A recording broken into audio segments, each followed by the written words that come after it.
পাশে থেকে অভিনয় করাকেও ঠকানো বলে।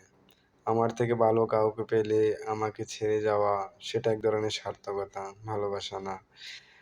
কত ভালোবাসা তোমার জন্যে রাখা সে কথা তুমি যদি জানতে।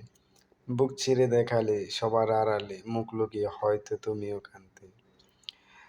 শুধু ছেড়ে যাওয়াকে ঠকানো বলে না, পাশে থেকে অভিনয় করাকেও ঠকানো বলে।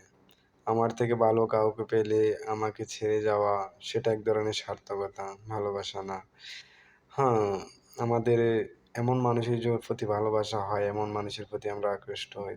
আসলে সে বয়সটাই থাকে আমাদের ভুল। ভুল সময়ে, ভুল বয়সে, ভুল মানুষের সাথে পরিচয় হওয়াটাও স্বাভাবিক কিছু না। তার জন্য কেন আপনি নিজেকে থামিয়ে রাখছেন?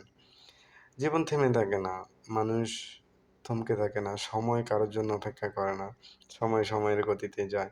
মানুষ বাঁচে, মানুষ বাঁচায়, মানুষ বাঁচতে শিখে। মাঝখানেও হোঁচট খাওয়াটা অস্বাভাবিক কিছু না। বৃষ্টি হলে হয়তো সবাই হোঁচট খায় না, কিন্তু কিছু মানুষ খায়। তার জন্য জীবন থেমে থাকে না।